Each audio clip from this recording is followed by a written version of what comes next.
Welcome to the deep dive. We know you want to get straight to the insights quickly and without feeling buried in information. Right. No overwhelm here. So today we're doing something a bit different. We're taking a deep dive into a CV. Yep, a curriculum vitae, specifically Paul Treffner's. Now, hold on. Before you tune out thinking resume review, this is actually, well, it's more like a case study, a really fascinating one. Exactly. It's about how someone can weave together really different fields: behavioral studies, information science, IT, AI, even policy management. It's a chance to see how these seemingly separate areas connect and what kind of power that interdisciplinary thinking actually has. Our mission, then, is to pull out the most interesting threads, maybe some surprising facts, and definitely some takeaways about developing skills across different areas. Yeah, looking for those aha moments. Okay, let's jump in. The early academic path. It's got some interesting twists. Starts with a BSc in computer vision, so how computers see. Mm-hmm. Standard enough start for a tech path, maybe. Then an MSc, computer science, AI, machine learning, rule induction. Still sounds pretty focused on tech. Right. You'd think, okay, this is an AI guy, but then the PhD studies. This is where it gets, well, different. It really does. He dives into AI, sure, machine learning, neural nets, but also experimental psychology. Not just a minor interest either. No, not at all. Ecological psychology, how we interact with our environment, complex dynamical systems, how we learn to coordinate perception and action, even brain asymmetry, handedness. Yeah. Quite a range. Wow. Okay, so that PhD award, it kind of sums up this mix, doesn't it? Absolutely. He was on the neuroscience of human balance and coordination. But he used motion capture tech alongside ideas from nonlinear dynamics, fractal math, chaos theory, complex systems. So technology meets human behavior right from the start. Can you give us a quick sense of nonlinear dynamics? What does that look like in practice? Sure. Think about trying to stand on one leg. It's not just simple A causes B. Tiny adjustments, your environment, focus. Small things can lead to big, sometimes unpredictable results, like suddenly losing balance. Nonlinear dynamics tries to model that kind of complex, sensitive interplay. Got it. So it's about systems where things aren't just simple push-pull. He's already thinking across disciplines. Exactly. Even back then. Okay, fast forward a bit. He's lecturing, University of Southern Queensland, Griffith University, and it's what he's teaching that's interesting. Mm-hmm.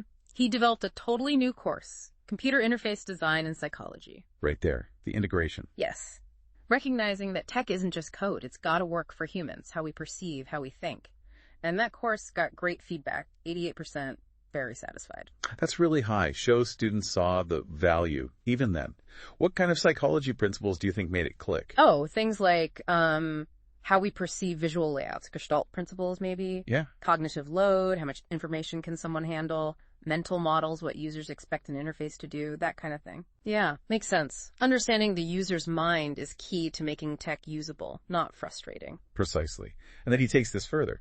Becomes director of the Complex Active Visualization Lab, CAV Lab at Griffith, and secures $2.5 million in funding. Okay, $2.5 million.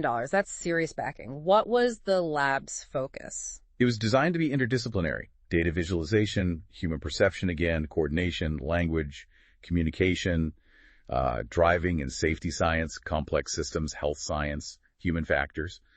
A real melting pot. So bringing different experts together to look at problems from multiple angles. Exactly. That's often where the real innovation happens, right? At those intersections. He even coined this term metaffordance. Metaffordance. Okay, break that down for us. Well, affordance is what an object suggests it can do, a chair forward sitting. Metaffordance is kind of the next level, how the design of something, especially an interface, communicates its higher level possibilities or how different actions fit together. Does it clearly signal what you can achieve with it?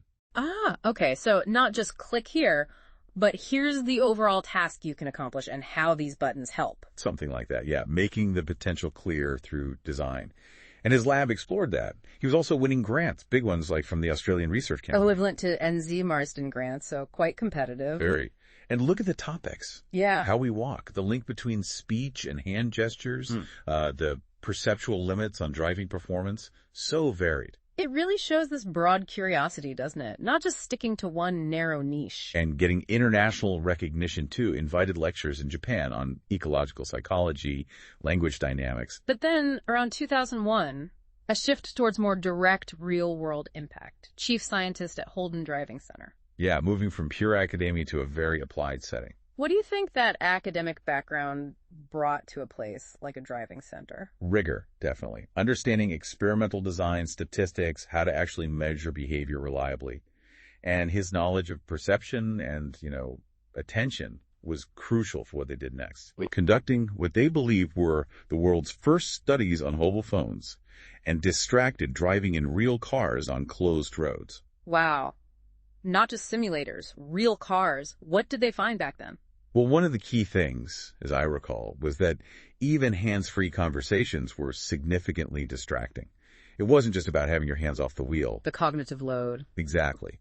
Your brain is occupied by the conversation, not fully on the driving task. Yeah. That research got a lot of media attention, really pushed the issue into public awareness. And that practical focus continued, didn't it? Working with local councils. Mm-hmm. WIPA and Hamilton District Councils. He helped develop workshops for young drivers on distracted driving, based on evidence, not just guesswork. Translating research into community action. And they were evaluated positively, showing they actually had an impact. Then later, 2019, he's analyzing New Zealand transport data. What did he find there? A really strong link between the rise in crashes and inattention, particularly smartphone use, especially among younger drivers.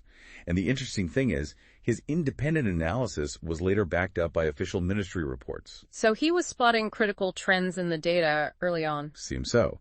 He also got involved with the Right Track program. That's for repeat driving offenders, right? A tough group. Very challenging context. Applying behavioral science there, that takes skill. And then another shift towards education. Yeah, the Te Kota Hitanga project. Analyzing NCEA data for Maori and Pacifica student outcomes. Showing that commitment to equity issues. Using his data analysis skills for social impact. You really see this pattern, don't you? Applying analytical thinking to different complex problems. Absolutely. Which leads into his role as a senior advisor at the Ministry of Education, developing evaluation frameworks for the curriculum, researching optimal instruction time, influencing policy directly. High-level strategic work. Then there's an entry that stands out a bit, rideshare driver. Right. Listed as a period of personal transition. But he notes it helped hone communication and interpersonal skills. It's a good reminder, isn't it? Skills come from unexpected places. What kind of communication skills do you think that develops? Oh, dealing with absolutely anyone. Building quick rapport, reading situations, handling, potentially awkward or difficult interactions calmly. Very different from academic debates. Yeah, very immediate feedback. So let's try and pull these threads together. Looking across this whole career, what are the standout transferable skills? Well, first off, that multidisciplinary systems thinking. Seeing the connections. Definitely innovation. The CAV lab, the distracted driving research.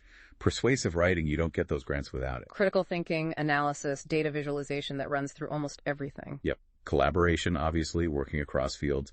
And empathy and cultural awareness, you see that in the Right Track work, the Te Kota Hitanga project, his Pacifica experiences later. Plus extensive publishing, communication skills. It's quite a package. For someone listening, maybe they have interests that seem miles apart. What's a small first step to explore connections?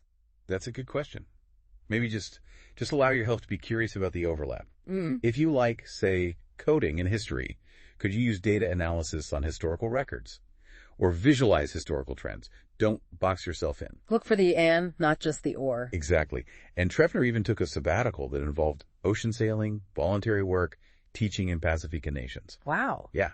Shows adaptability, resourcefulness, and just a commitment to learning and new experiences, way outside a typical career path. So wrapping up this deep dive, Paul Treffner's career is, well, it's a powerful illustration of interdisciplinary thinking in action. It really is. It shows the value of bringing diverse skills from psychology to AI to data analysis to bear on a whole range of complex challenges, making a real impact. And it leaves us and you with a final thought to consider.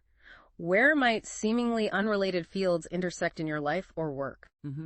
What different skills or bits of knowledge do you have that, if you combine them, might spark your next aha moment?